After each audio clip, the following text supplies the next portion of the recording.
Hey folks, wanna welcome you back to the Sensu Pop channel for another deck profile. I hope you guys caught the Android 18 playtesting video that I put out last week. If not, it should be right up here. It really helps you to understand and explain the mechanics of the deck. Android 18, even though it's blue, it's a very aggressive deck, so there is a high chance for you to catch your opponent off guard. Your opponent usually won't see it coming, although it has quite a bit of gap, but with the Battle Evolution support, it fixes a lot of them. I'm excited to show all of you my new and upgraded Android 18 deck profile. See you guys after the short intro, alright?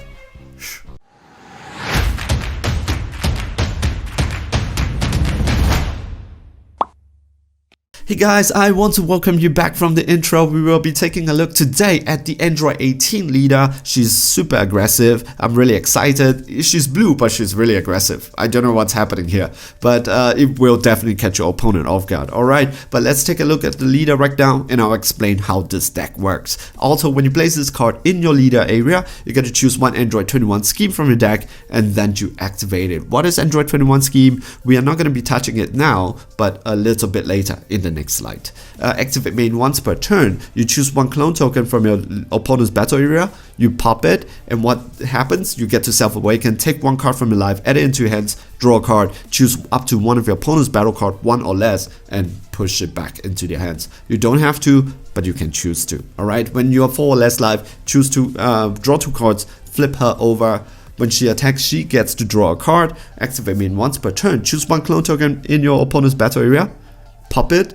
Same thing, choose one of their battle card, one or less, put it back into their hands, but instead of drawing a card and doing self-awakening, because you are already awakened, you don't have to do that. All your combo cards from your hands, which is blue and green, gets a -1. Alright, here. Okay, so what is she? She has the ability to self-awaken, she swings really hard, and the strategy here is to swing hard and swing fast and using the Android 21 scheme to slow down your opponent. So why Android 21 scheme? Let's take a look at it now, alright? It's a field card once per turn. When you and your opponent plays a non-token battle card, it cannot attack for the duration of the turn. This is what I call the summoning sickness. When you play the first card, that card cannot swing for that turn, alright? When you play a black battle card, place it at the in its owner's drop area.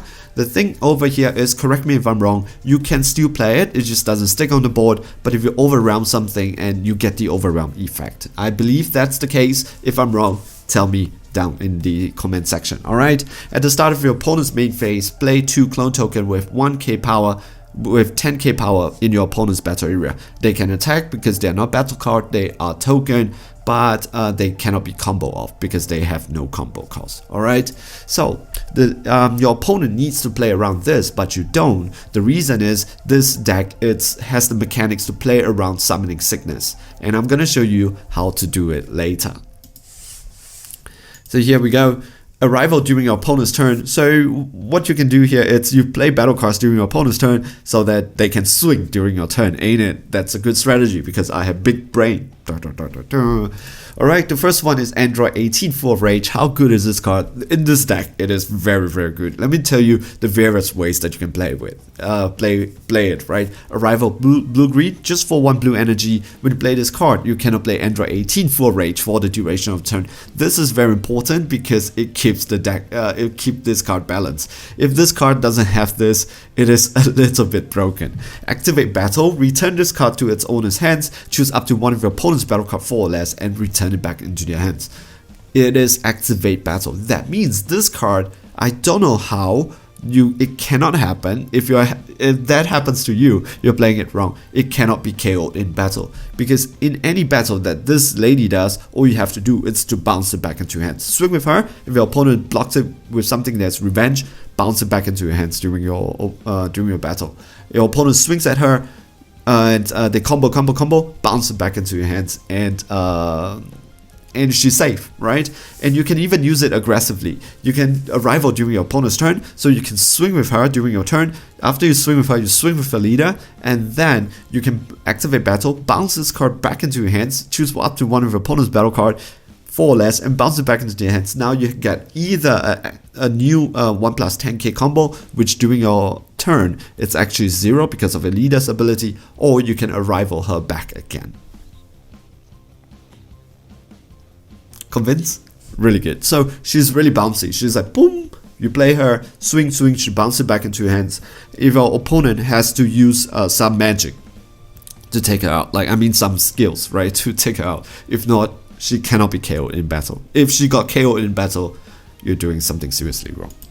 Alright, let's do Android 18 Steadfast Comeback, a new arrival that we have. Dual attack, blocker, revenge.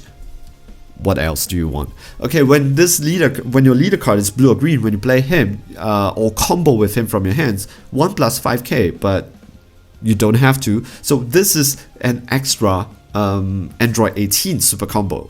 Because if you're going for the game, you can combo with him and your opponent has to discard one. Because your opponent chooses one card from their hands and discard it. Or when you arrival with him, it becomes a blocker with revenge and dual attack. And so you can use him aggressively, defensively, or for the going for the game, you can combo with him and make your opponent discard one. This card is really good in this deck because even though it's 1+5k, it is 0 during your turn.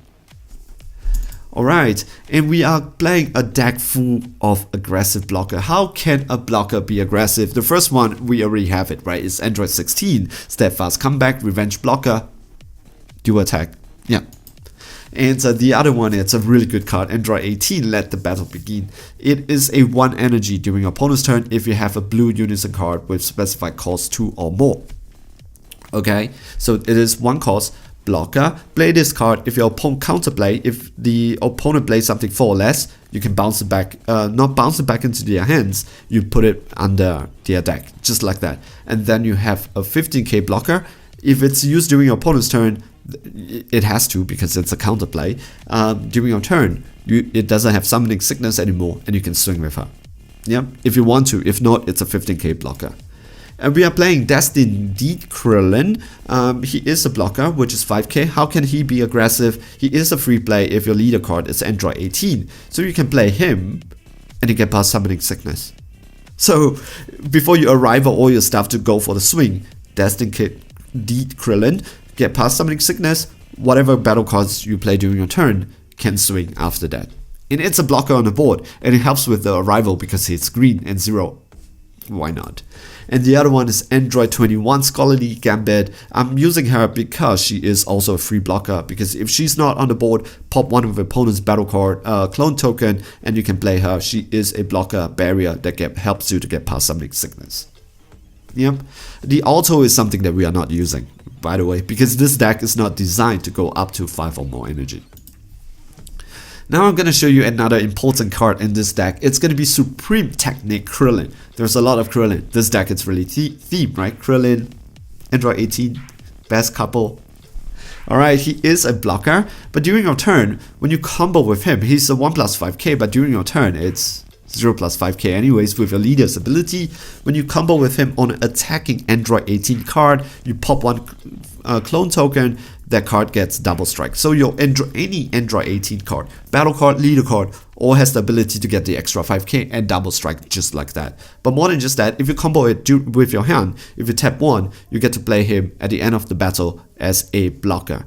And if you're going to swing with an Android 18 card, you can combo it from your field. Anyways, it's 0+5k. And pop 1 clone token, it gets double strike. Except now you cannot tap that 1 blue to have it as a blocker. So you can use him aggressively and defensively. That is what I meant by all this aggressive blocker. Alright, so what are the options that you have for this +5k and double strike? It is all these cards, they are all Android 18. So any one of this card can eventually just swing and just go for the game anytime.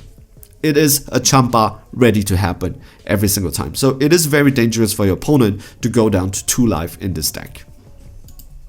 Alright, let's talk about the new cards. Android 13, Never Ending Bloodlust. How good is this card? Really, really good. Okay, you might sometimes want to tap 2 for it because you want him to survive or get down to the -4, which is really good because this is another double strike that's going to happen. If you don't have a unison card in play, you pop one of your opponent's clone token, you play this card with 1 marker in rest mode. It is not a +1, it's a +2. Your leader card now gets an extra 5k and all this clone token cannot attack you after that. So play it after you awaken. Alright, play it after you awaken. You want to awaken as fast as possible. And the other one is Android 16 for his mother. It does two things. The first thing is it helps you to get past Self-Awakening because Summoning Sickness, because for one cost itself, you will never tap him for one cost. Choose one clone token, pop it, and play him from your deck or from your hands or your battle or your drop area. So this card is extremely sticky. Your opponent takes him out the next turn, just pop one clone token, play him, you get past Summoning Sickness again. While he's on the board, your opponent's clone token cannot attack. But you cannot combo him off from your board, by the way, so take note of that, alright? So it really depends on your opponent to take him out. But if your opponent does take him out, you now have free Summoning Sickness bypass. Okay, once per turn, when a clone token is played on the skills with on your battle card, you get 2 more clone tokens. So instead of getting 2, they get 4 every turn. It is very important because now with this Krillin shenanigans, with Android 18, with the Android 21, all these things really helps you to it helps you to get more and more clone token on your opponent's board. They can't attack anyways. They cannot combo with them. So it is all for it. It's just resources for you. Yep.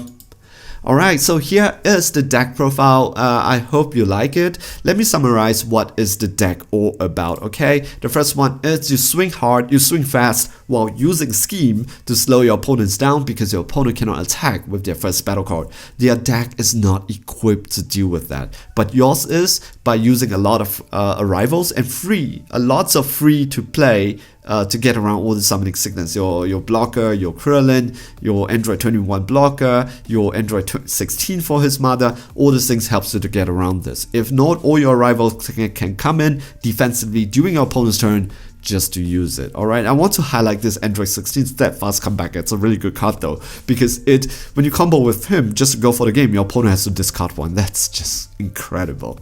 Yep. And I want to highlight also this deck, after it awakens, do have problems drawing cards because you just draw 1 card per turn. However, with the free play on the board, with the arrival, I usually find myself having 2 to 3 battle cards. You can look at my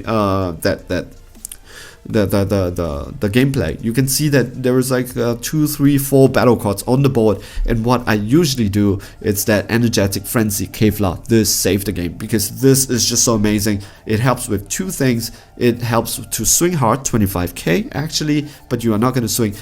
It is 7 cost, yes, but reduce the energy cost of this card by 1 for each of your blue battle card. So if you have 3 on the board, this is a 4 cost. 4 is a lot. Not really, because activate main once per turn. So this is not when this card is played. Every single time she stays on the board, you can activate main, draw 2 cards. At the start of your opponent's main phase, you get to choose 2 of energy and switch it to active mode. So play her, activate for 4 energy. If you have 3 cards on board, which is really easy with this deck. Android 16 for his mother. Will always stick on the board. 1 arrival and 1 of your blue free play card. That's it. Yep. And so you play her, activate, draw 2, untap 2, then the next turn, draw 2, untap 2, draw 2, untap 2, just keeps on doing that. Okay, so this is the deck itself. I hope you like it. I think Kevlar really fixes the hand size problem, and just this is that I would want to go for a boss monster. I'm still kind of thinking about this, like the surprise boss monster, right? So maybe, we don't know. I cannot play black cards, so Full Strata and Mystery, not an option. So I'm thinking about that. If not, I would just add 1 more in. Hey guys, stay safe, and see you guys in the next video. Alright, ciao, bye.